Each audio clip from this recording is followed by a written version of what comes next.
wabarakatuh. Alhamdulillah wassalatu wassalamu ala Rasulillah. Allahumma la sahla illa ma ja'altahu sahla wa anta ya hayyu ya qayyum taj'alul hazna idza syi'ta sahla.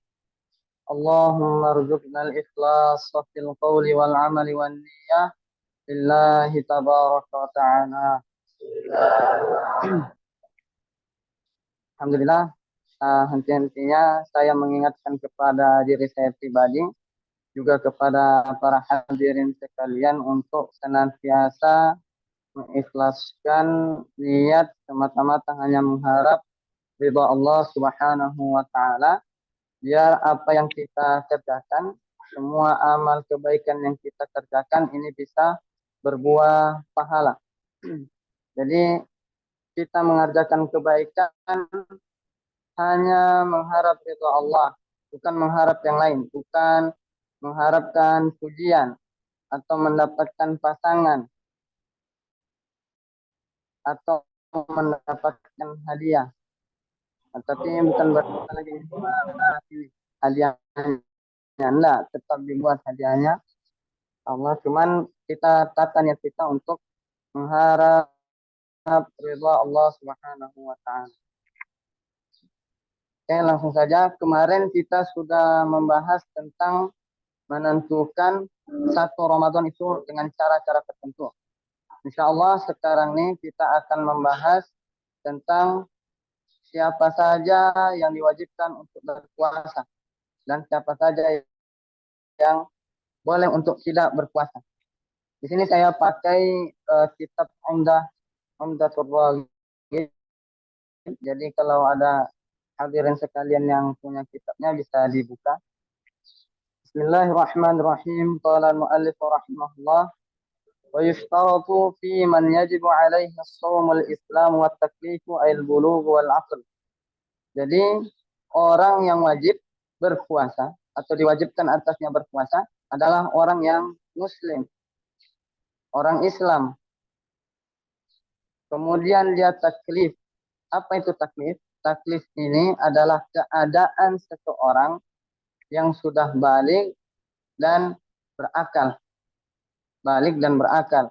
Itu taklif keadaannya. Adapun orang yang sudah taklif namanya mukallaf. Sudah balik, pertama balik. Bagaimana yang kita tahu, balik ini ada dua tanda. Kalau untuk laki-laki, kalau perempuan ada tiga tanda. Dua tandanya ini sama, perempuan sama laki-laki itu sama, yaitu keluarnya mani dan sempurna umur 15 tahun komariah. Adapun kalau perempuan ini ditambah satu, yang biasanya perempuan bilang itu keistimewaan, yaitu keluarnya darah haid. Ini perlu juga diperhatikan ya. Perlu diperhatikan, kita sudah tahu semuanya bahwasanya haid itu hanya terjadi laki-laki yang dikatakan atau mengatakan kepada kawannya, kamu sedang haid atau kamu lagi haidnya, meskipun dengan cara bercanda. Ini hati-hati karena bisa merusak keimanan. Karena kita tahu bahwasanya haid itu secara syariat hanya terjadi kepada perempuan. Namun ketika ada yang menyalahi itu berarti dia menyalahi syariat agama kita. Jadi hati-hati kalau bercanda. Jangan sampai dibilang seperti itu, ataupun hamil sama juga. Hati-hati dalam berbicara. Fala yutalabul kafirul asliyu bi'adaihi fi dunya wa in kana yajibu alaihi wujuba iqabin ala tarkihi fil akhirah. Tadi kita sebutkan orang muslim. Maka orang yang kafir itu tidak diminta untuk melaksanakan puasa di dunia. Tidak semata-mata kita nemu orang non-muslim, kita tarik ya, kita bilang, kau ini wajib puasa. Nah, ya tidak. Tidak kita suruh orang itu, orang non-muslim untuk berpuasa. Tapi memang kita wajib kita suruh mereka ini masuk ke dalam agama Islam, kemudian kita perintahkan orang tersebut untuk berpuasa, untuk melaksanakan sholat, begitu pula semua ibadah yang ada di dalam agama Islam. Dan juga memang orang non-muslim tidak diminta untuk berpuasa di dunia, akan tetapi wajib atas mereka, orang-orang non-muslim ini, nanti di akhirat wajib bagi mereka itu disiksa. Wajib mereka disiksa. Jadi ketika di akhirat bukan hanya disiksa karena mereka tidak memeluk agama Islam, tapi mereka juga akan disiksa karena tidak mengerjakan kewajiban yang ada di diri mereka ketika waktu masih di dunia. Wala yajibu 'ala as-sabi lakin yajibu 'ala al-abawain an ya'murahu bis-shaum ba'da 7 sinin in ataqa jismuhu wa tahammal. Kemudian tadi kita sebutkan juga yang diwajibkan berpuasa orang yang sudah mukallaf, yaitu orang yang balik. Berarti anak kecil yang belum balik tidak diwajibkan berpuasa. Anak kecil yang belum balik tidak diwajibkan berpuasa, akan tetapi orang tuanya, walinya, sebagai walinya wajib memerintahkan anaknya untuk berpuasa. Wajib seorang wali anak itu memerintahkan anaknya untuk berpuasa kapan? Ketika anak tersebut berumur 7 tahun komariah. Ketika anak tersebut berumur 7 tahun komariah, disuruh anak itu untuk berpuasa, diperintahkan. Tapi memerintahkannya ini bukan dengan biasa-biasa saja, harus dengan penekanan. Misal, nak, puasalah nak. Terus anaknya bilang, enggak mau saya mah, capek, enggak mampu saya. Terus ibunya atau ya biasanya ibu tuh lemah lembut. Akhirnya dia bilang, ya sudahlah, enggak apa-apa. Nah, bukan seperti itu memerintahkannya, harus dengan penekanan.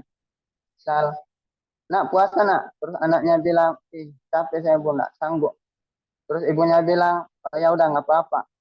Tapi dicoret namanya di kartu keluarga. Nah, itu baru bilang ada penekanan. Atau dengan hal-hal yang lain, diancam anak itu. Bukan cuma dikasih biar, ya sudahlah, kalau memang tidak mampu. Bukan. Jadi wali di sini itu adalah ayahnya, ibunya, kakeknya, neneknya, begitu seterusnya ke atas. Dan ketika mereka tidak mengerjakan kewajiban ini, hukumnya fardu kifayah.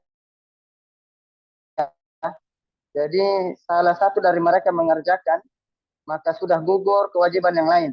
Tapi ketika salah satu dari mereka tidak mengerjakan, maka semuanya mendapatkan dosa, dan dosa itu dosa yang besar. Dosa besar, memerintahkan. Kalau tidak mau memerintahkan anak itu, ditinggalnya anak sudah, biarlah. Begitu pula wajib bagi seorang wali untuk memukul anak. Memukul anak, jadi tidak usah segan-segan. Wajib hukumnya memukul anak ketika mereka meninggalkan puasa, padahal mereka sudah berumur 10 tahun komariah. Wajib untuk dipukul. Tapi dengan pukulan yang tidak mubarrih. Mubarrih itu yang tidak mencederai. Jangan tiba-tiba anak tidak berpuasa dikasih patah tangannya atau dikasih patah lehernya. Tapi bukan berarti juga ketika dibilang memukul, berarti Ustaz boleh menendang, boleh dibanting anak itu. Bukan. Nah, ketika dibilang memukul, sudah termasuk semuanya. Yang tidak mencederai. Jangan sampai anak itu memar-memar. Nah, sekiranya anak itu tahu ketika dipukul, oh puasa ini betul-betul penting, harus dikerjakan. Tidak boleh ditinggal. Jadi seperti itu. In apa jismuhu wa tahammal. Jadi kalau anak itu mampu untuk berpuasa, mampu badannya ini sanggup untuk berpuasa, tapi bukan juga misalkan anaknya ini baru sakit kepala sedikit, sudah tidak dikasih biarlah, sudah bukalah puasa, bukan seperti itu. Atau anaknya ini sudah berubah warna wajahnya jadi agak pucat. Bilang, ya Allah, anak sudah mau meninggal. Ya, sudah, anak, bukalah. Bukan seperti itu. Padahal anak ini masih mampu. Cuman karena agak pucat sedikit, akhirnya orang tuanya mungkin terlalu sayang. Katanya sayang, tapi sebenarnya bukan sayang seperti itu. Sayang kepada anak. Tapi bukan juga kita berlebihan sampai anak sudah mau sakratul maut baru dikasih berbuka. Tidak juga seperti itu. Jadi ada beberapa cara tuh,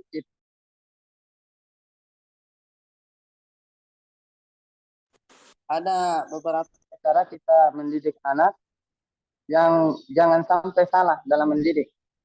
Beberapa orang tua itu mereka mendidik anak itu katanya dengan kata sayang, ternyata bukan dengan sayang. Contohnya seperti tadi, anaknya baru sakit sedikit, padahal masih mampu untuk berpuasa, akhirnya dibilang, ya sudahlah buka. Atau diajar anaknya, nak, sudahlah puasa tapi puasa setengah hari. Nah, kemarin kita sudah jelaskan, yang namanya puasa itu tidak ada yang setengah hari. Puasa itu mulai dari terbitnya fajar sampai tenggelamnya matahari. Nanti kalau si anak ini tidak mampu untuk berpuasa, baru sudah disuruh berbuka. Jangan anaknya ini cuma lemas sedikit, akhirnya ya Allah nak, sudahlah bukalah nak. Sudah mau meninggal kau itu, bukalah. Nah, bukan seperti itu cara mendidik anak. Itu tentang anak yang balik atau yang belum balik. Terus bagaimana anak nih, dia belum berumur 7 tahun.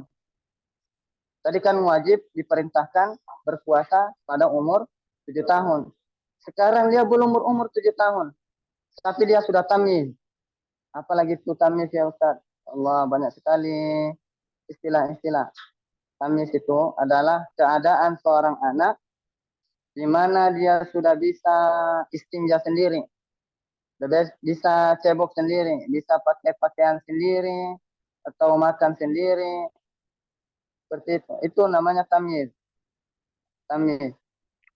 Ketika seorang anak misalkan umur 5 tahun, kemudian tapi dia sudah tamyiz, maka boleh memerintahkannya untuk berpuasa dan hukumnya sunnah untuk diperintahkan. Lalu bagaimana ketika seorang anak di tengah hari di bulan Ramadan, anak ini ternyata baliknya ketika itu. Tengah-tengah hari, misalkan jam-jam sekarang, keluar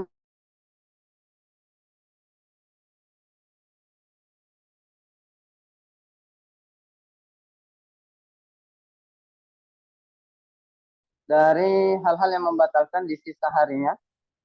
Berarti dari sekarang tidak boleh dia makan, tidak boleh minum, melakukan hal-hal yang membatalkan puasa. Mengatakan boleh. Boleh dia terserah, boleh. Jadi ada dua pendapat di sini. Wala yajibu aydan 'alal majnun. Tidak juga diwajibkan atas orang gila untuk berpuasa.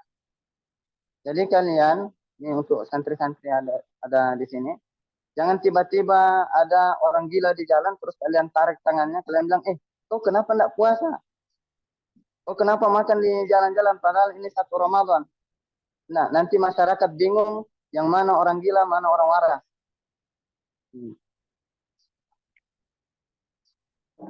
Wa ammal murtaddu fayajibu alaihi an yaqdiya ma fatahu min as-siyami fi ayyami riddatihi. Jadi orang kafir ini ada dua. Ada kafir yang asli, ya. Itu kafir asli yang tadi di awal kita bahas, itu kafir asli. Ada yang kafir karena murtad keluar dari agama Islam. Apa perbedaan keduanya ini ketika dalam pembahasan puasa? Orang kafir asli ketika dia masuk ke dalam agama Islam, tidak diwajibkan atasnya untuk mengqadha, mengganti puasanya yang sudah lewat. Tidak diwajibkan. Beda hanya dengan orang yang murtad. Orang yang murtad itu ketika dia kembali ke dalam agama Islam, maka wajib baginya untuk mengqadha puasanya, untuk mengganti puasanya, di mana ketika itu dia masih dalam riddah, dalam kekufurannya. Nanti insya Allah kita bahas itu tentang riddah. Apa itu riddah nanti? Wala yajibu shaumu aidan ala ma ala man la yutiquhu hissan li kibarin aw maradin la yurja bur'uhu.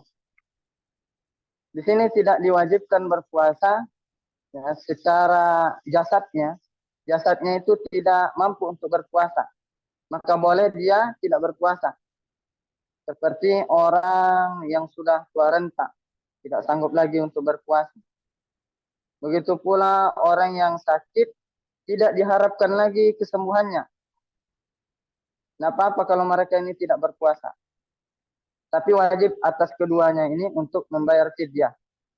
Nah, seperti pengalaman dulu waktu saya di Jawa, di pondok dulu, waktu di Mojokerto, ada orang sudah tua renta, mereka mau membayar fidyah.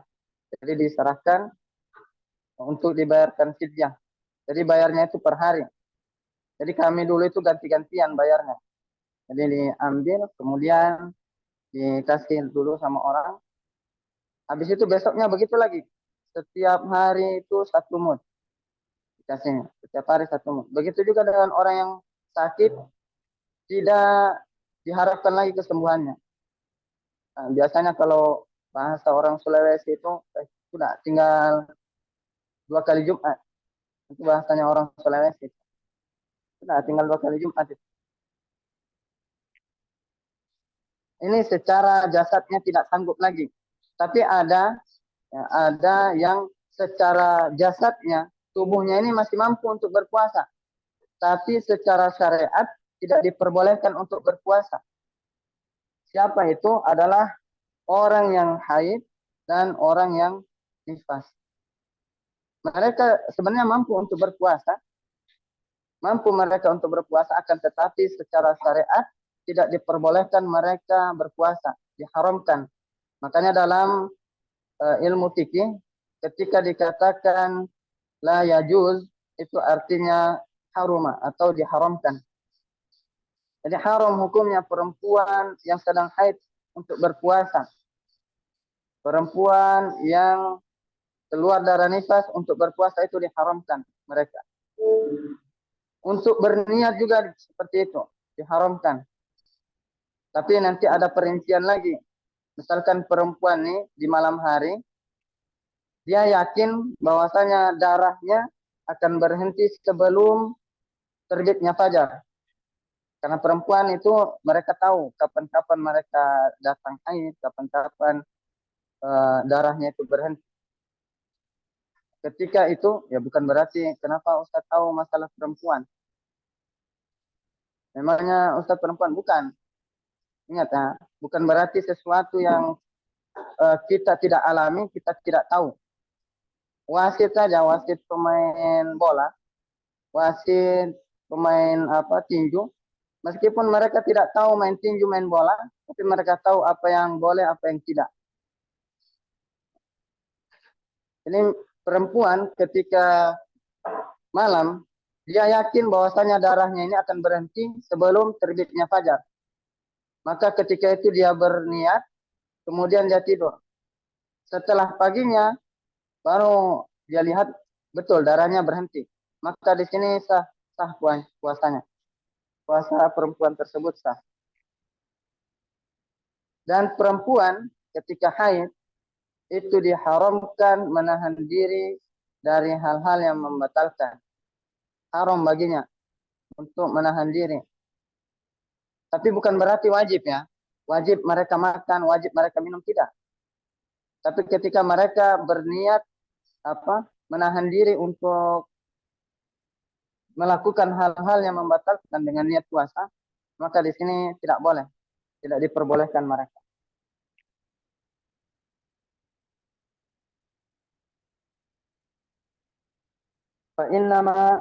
فإنهما لا يجب عليهما وجوب أداء بل يجب عليهما وجوب قضاء. perempuan tadi dua orang tuh yang haid dan nifas, mereka tidak diwajibkan berpuasa, tapi diwajibkan bagi mereka untuk mengqadha, mengganti puasanya. Sayyidah Aisyah pernah berkata, "Kunna nu'maru bi qada'is syiyam wa la nu'maru bi qada'is shalah." Kata Sayyidah Aisyah. Beliau mengatakan, kami diperintahkan oleh Rasulullah itu untuk mengqadha atau mengganti puasa, tapi tidak dengan mengganti salat. Makanya perempuan yang haid itu tidak wajib mengganti salatnya ketika mereka keluar darah haid. Wakadzalika al-maridul ladzi yurja bur'uhu. Begitu juga orang yang sakit tapi masih diharapkan kesembuhannya. Masih diharapkan kesembuhannya, maka di sini wajib juga untuk mengqadha, mengganti puasanya. Wajib diganti. Wa yahrumul imsaku 'alal haid wan nufasa bi niyyati shiyam wa la yajibu 'alaihi ma ta'ati mufakkir.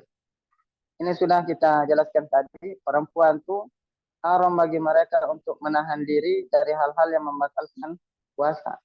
Haramkan. Tapi bukan berarti wajib. Mereka makan, mereka minum. Boleh. Boleh. Jadi perempuan ketika pertama kali melihat darah mereka, itu darah haid, maka diperbolehkan bagi mereka untuk makan. Tapi ada juga nanti perincian seperti perempuan dia merasa ada yang keluar dari farjinya, dari kemaluannya, tapi dia belum sempat untuk memastikan apakah itu darah haid atau bukan. Nanti ketika waktu berbuka, setelah malam, nanti malam, baru dia pastikan ternyata itu darah haid. Bagaimana puasanya perempuan seperti ini? Kata Syekh Abdullah Al-Harari, puasanya sah.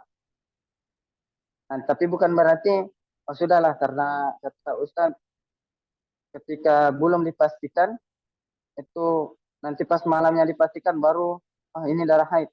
Berarti sah puasanya. Akhirnya sudah perempuan, akhirnya semuanya begitu. Tidak. Kalau ada kesempatan untuk memastikan, dipastikan. Sekiranya orang ini, perempuan ini, tidak ada kesempatan lagi untuk memastikan, akhirnya pas malamnya baru bisa dilihat, ya lihat, oh ternyata itu darah haid. Maka puasanya sah. Tapi orang yang ada kesempatannya, memang disengaja, dia sengaja untuk tidak melihat supaya puasanya sah, itu tidak. Tidak seperti itu. ويجب على الحائض والنفساء وعلى كل من أفطر لعذر أو غيره القضاء إلا من أفطر لكبر أو مرض لا يرجى برؤه فإنه ليس عليهما إلا الفدية. Jadi yang sudah kita sebutkan itu, ada kalanya mereka wajib mengqadha, ada kalanya mereka hanya membayar fidyah. Tidak wajib mengqadha. Bagaimana yang sudah kita jelaskan, yang wajib membayar fidyah saja itu orang yang sudah tua renta dan orang yang sakit-sakitan tidak diharapkan lagi kesembuhannya. Itu hanya membayar fidyah saja. Sedangkan selain dari itu, maka wajib atas mereka untuk mengqadha puasanya.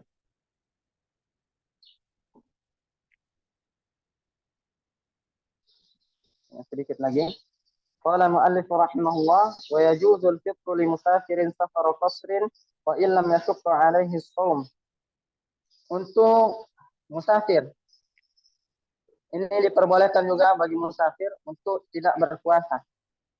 Meskipun puasa itu tidak menyulitkannya. Seandainya dia berpuasa atau seandainya ketika dia dalam perjalanan nggak susah baginya meskipun dalam keadaan berpuasa. Boleh untuk dia berbuka.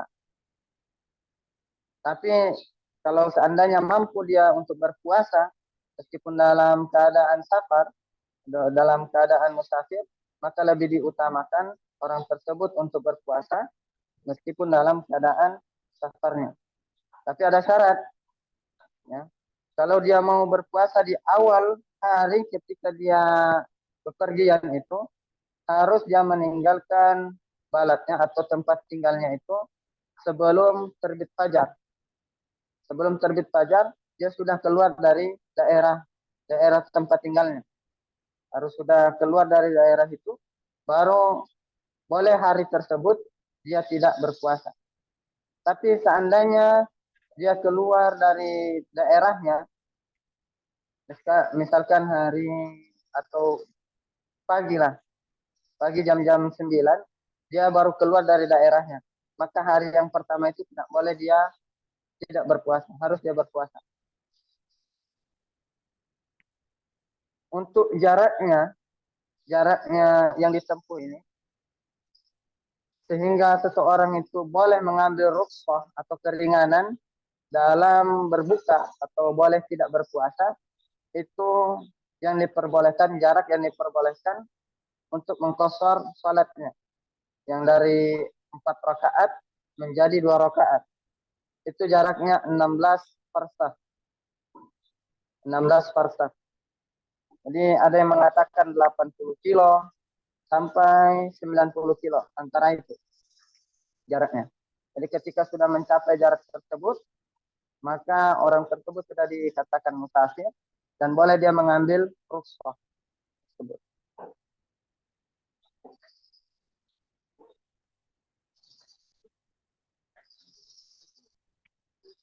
ولمريض وحامل ومرضع يشق عليهم مشقة لا تحتمل الفطر ويجب عليهم القضاء. Insyaallah di pertemuan berikutnya. Mungkin sekian dulu dari saya materi untuk hari ini. Insyaallah kita lanjut di hari berikutnya.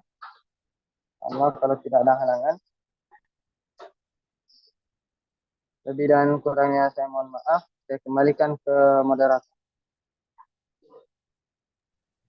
Baik, terima kasih Ustadz atas materinya.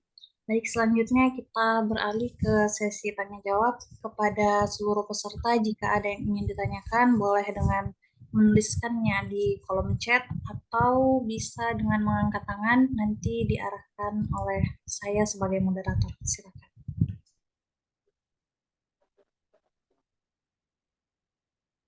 Baik, Mbak Mazlina, silakan.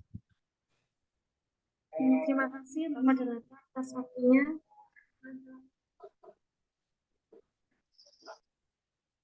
Saya mau bertanya, karena kan perempuan ketika biasa bagi contoh satu tiga, perempuan sudah satu, namun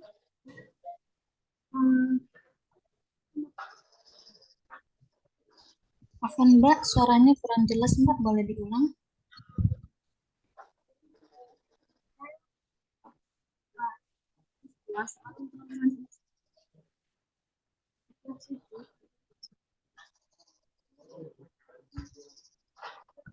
Afwan Ustadz, di Ustadz kedengaran nggak suaranya Ustadz? Suaranya putus-putus. Terus Mbak Mazlina.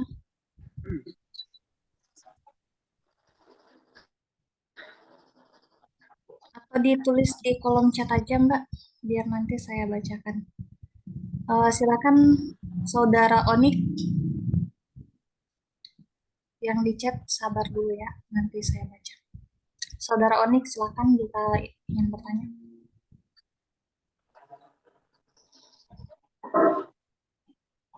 Sepertinya tidak jadi ya. Baik, saya izin bacakan Ustadz yang di kolom chat. Ya, silakan. Izin bertanya, bagi orang yang sakit tapi masih memungkinkan untuk sembuh, namun ketika hendak ia menggantikan puasanya yang tertinggal di tahun lalu karena sakit, ternyata ia tidak sanggup untuk mengqadha puasanya tersebut sehingga sampai bertemu kembali di Ramadan yang berikutnya. Maka bagaimana semestinya dia membayar puasanya Ustadz?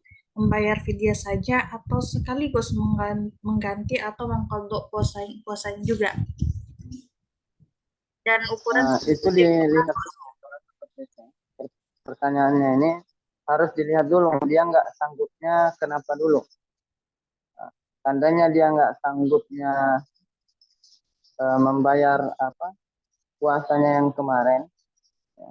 Karena memang kita kalau untuk membayar fidyah, membayar fidyah itu kan dalam perharinya itu seharusnya. Tapi seandainya orang ini nggak mampu untuk membayar fidyahnya itu karena misalkan masalah ekonominya, maka kewajiban itu akan menetap sampai kapan? Sampai ada kemampuannya atau sampai ada baik ekonominya. Kalau sudah bisa dia membayar, baru dia bayar. Seperti itu.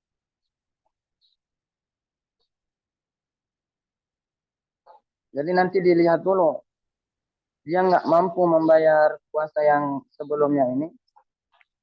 Karena apa? Oh, bentar, saya salah tangkap.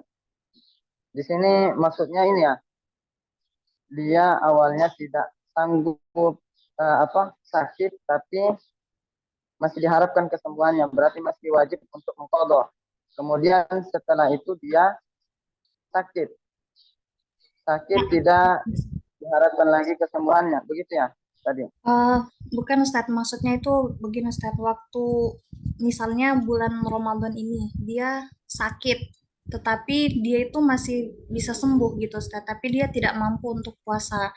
Nah, terus kemudian setelah selesai puasa, ketika dia ingin mengqadha puasanya, itu dia sakit lagi Ustadz.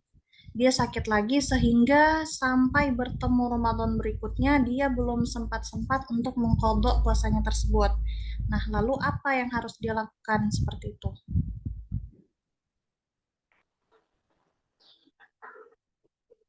Dia sakit baru sakit lagi sehingga tidak sanggup untuk berpuasa.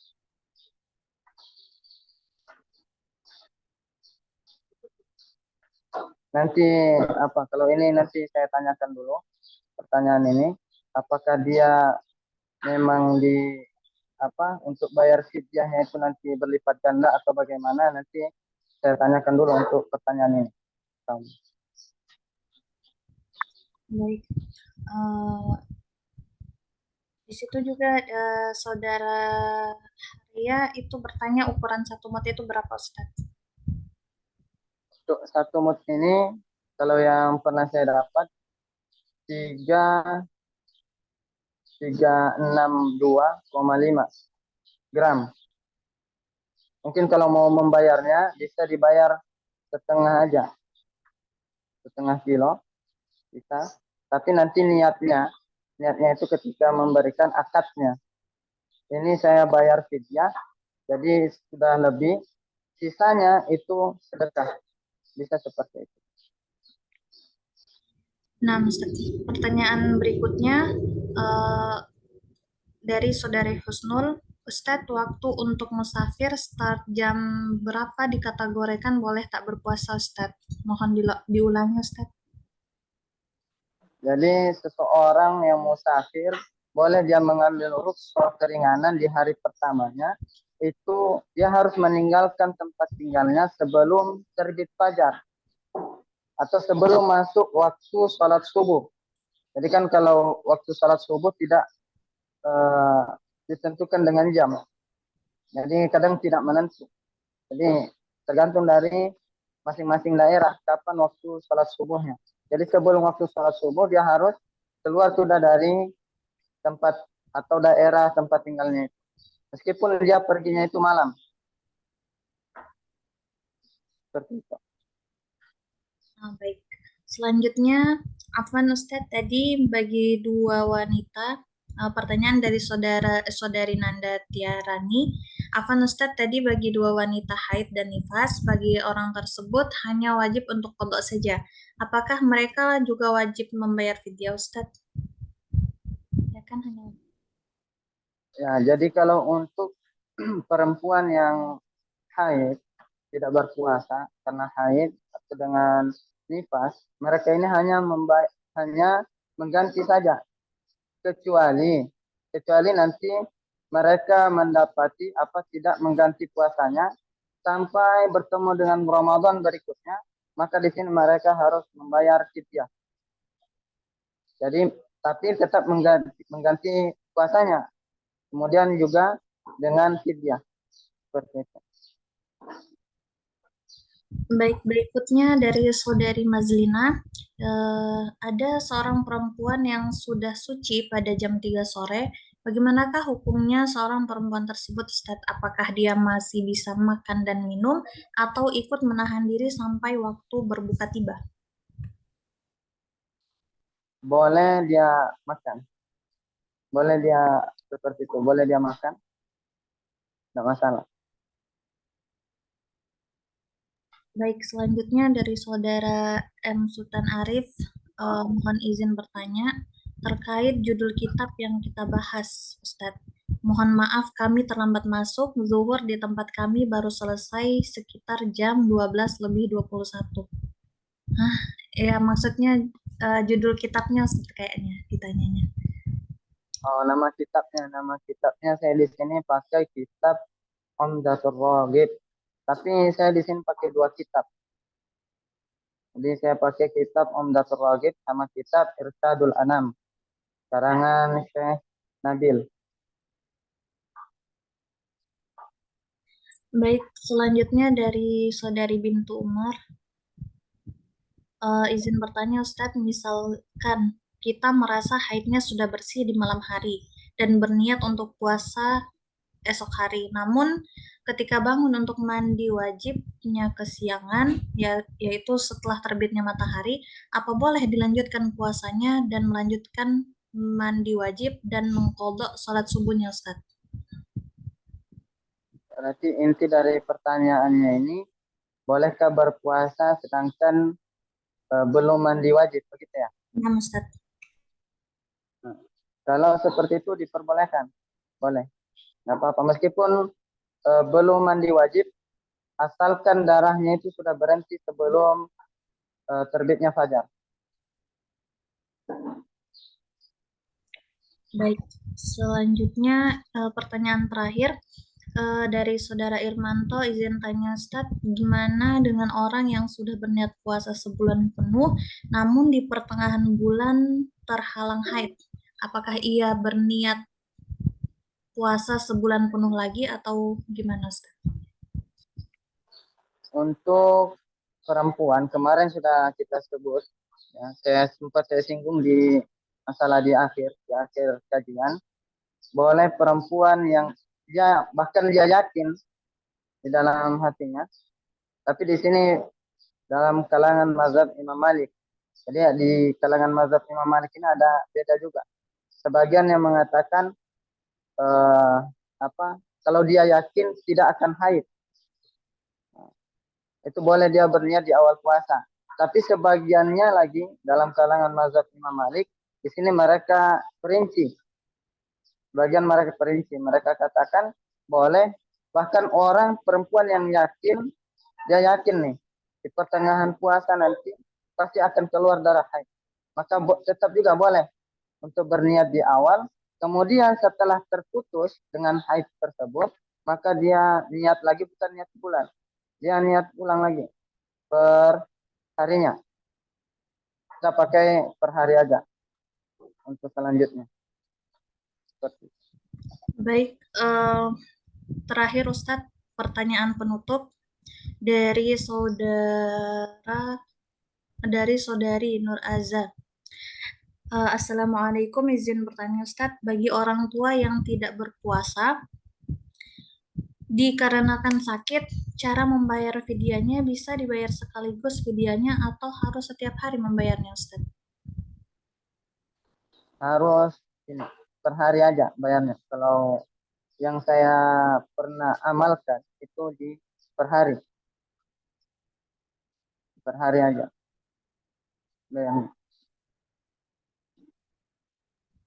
Baik, sekian sesi tanya jawabnya.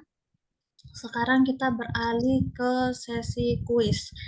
Baik, sebelum kita mulai, dipersilakan kepada seluruh peserta untuk siap-siap di tempat icon untuk mengangkat tangan agar tidak ketinggalan. Dan siap-siap juga bagi seluruh admin untuk memperhatikan atau melihat siapa yang lebih dulu mengangkat tangan. Baik, kepada Ustadz, kami persilakan untuk menyampaikan pertanyaan kuis. Baik. Ini berarti yang sudah menjawab kemarin tidak bisa menjawab lagi ya. Nah, Ustadz. Tadi sudah kita jelaskan masalah balik. Jadi bagaimana perincian ketika seorang anak balik di siang hari.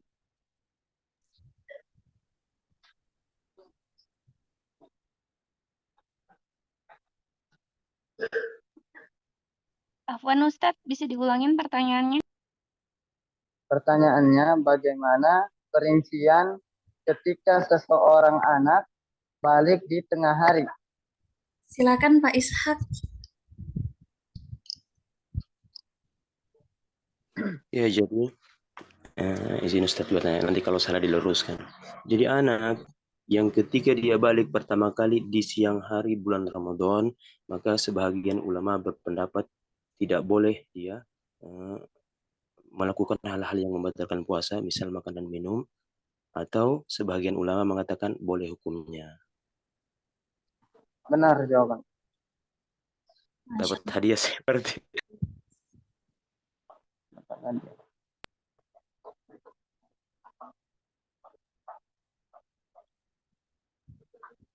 Baik, Kak Nafisa gimana Kak? Kita ada sesi foto bersama lagi apa gimana Kak? Ya, Masya Allah, pada hari ini peserta kurang lebih 50, cuman lagi keluar masuk, sekarang tinggal 47. Dan pertanyaan lumayan banyak, ada 10 orang, Masya Allah. Antusias sekali pada siang hari ini, walaupun hari pertama, mudah-mudahan semangat terus mengikuti kajian dari awal, pertengahan hingga akhir. Untuk foto silakan. Gimana Ustadz? Kalau saya sih boleh aja.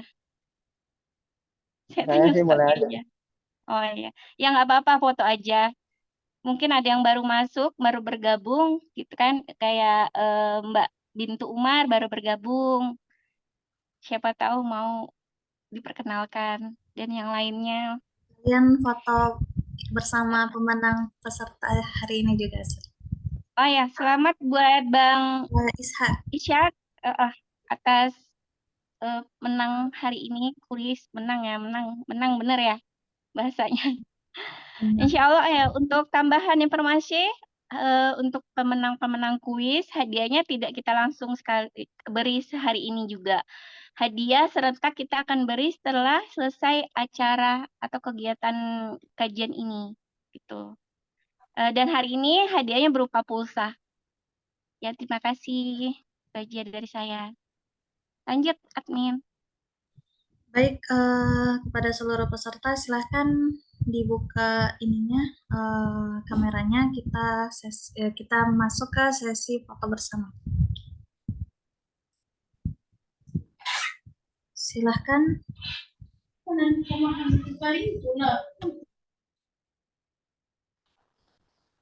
Silakan dibuka, jangan malu-malu, nggak apa-apa. Kita sambil silaturahmi ya. Salam. Ya Allah, semuanya nggak apa-apa. Admin juga dibuka videonya. Nggak apa-apa, Masya Allah. Siapa tahu dapat jodoh di room ini. Kebetulan Ustadznya juga lagi jomblo. Canda ya Ustadz. Ustadznya senyum-senyum. Bang Ishak juga jomblo. Siapa tahu ada jodohnya ya, betul ya. Ini admin saya sebagian lagi jomblo juga. Masya Allah. Baik, mungkin merahnya error Mbak. Iya, nggak apa-apa. Yang bisa aja, nggak dipaksakan. Baik, kita mulai ya.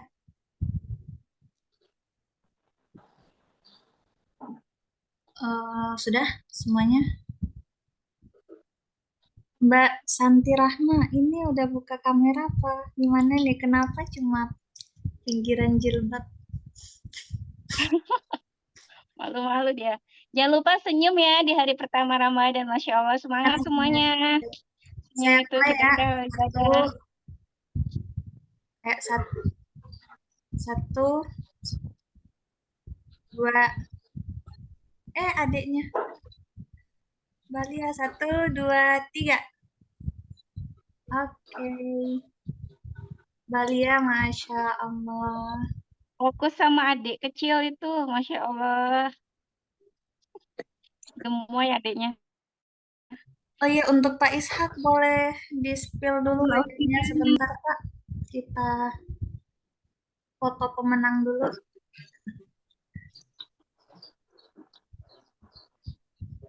Pak Ishak udah keluar ya? Ada. Oh, 6. Sudah tahu.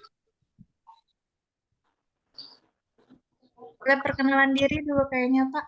Seperti pemenang kemarin. Ya, silakan asalnya dari mana? Oke, perkenalkan nama saya Ishak, berasal dari Parigimotong, Provinsi Sulawesi Tengah, murid dari Ustadz Fikri kayak gitu. Masya Allah. Barakallahu fiik. Amin. Baik, Ustadz Fikri penting, Ustadz. Baik, mungkin cukup sekian kajian kita pada siang hari ini. Semoga teman-teman semua yang hadir tetap semangat dalam menjalankan ibadah kepada Allah Subhanahu wa taala, terutama ibadah puasa yang mana hari ini adalah puasa pertama. Semoga tetap semangat sampai puasa akhir Ramadan. Insya Allah. Baik, silakan Ustadz ditutup kajiannya.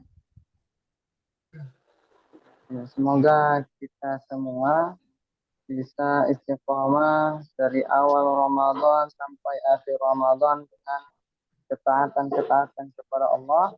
Kita sibukkan hari-hari kita dengan kebaikan agar tidak ada keburukan yang masuk kepada hari-hari kita. Juga saya ingatkan kepada hadirin sekalian bahwasanya besok itu adalah hari di mana salah seorang ulama meninggal dunia, yaitu Syekh Abdullah Al-Harari, yaitu tanggal 2 Ramadan. Jadi saya minta kepada hadirin sekalian juga pada para santri untuk mendoakan beliau, kepada murid-murid beliau, juga kepada orang-orang tua kita, insya Allah disehatkan oleh Allah Subhanahu wa Ta'ala. Kita tutup kajian kita dengan tahlil, salawat dan istighfar. Halal wa nusalli ala nabi.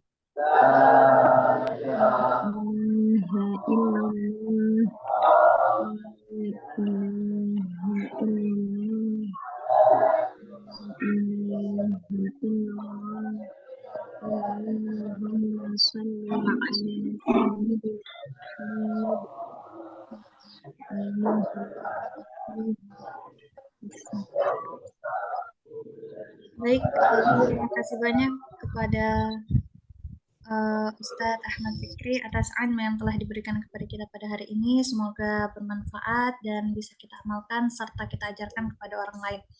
Barakallahu fikum Ustadz, dan juga terima kasih banyak kepada teman-teman semua yang sudah hadir. Tetap semangat dan semoga selalu diberikan keistiqomahan oleh Allah Subhanahu wa taala. Saya moderator, mohon maaf yang sebesar-besarnya jika terdapat banyak kekurangan. Saya pamit izin undur diri. Wassalamualaikum warahmatullahi wabarakatuh. Waalaikumsalam warahmatullahi wabarakatuh. Jangan lupa besok kita masih ada kajian lagi ya, insya Allah. Hadir semuanya, sehat-sehat semuanya biar bisa ikut kajian sampai akhir Ramadan. Izin untuk mengakhiri. Terima kasih Ustadz. Terima kasih, Bu. Salam sama anak-anak pondok. Ya, Bu. Masya Allah.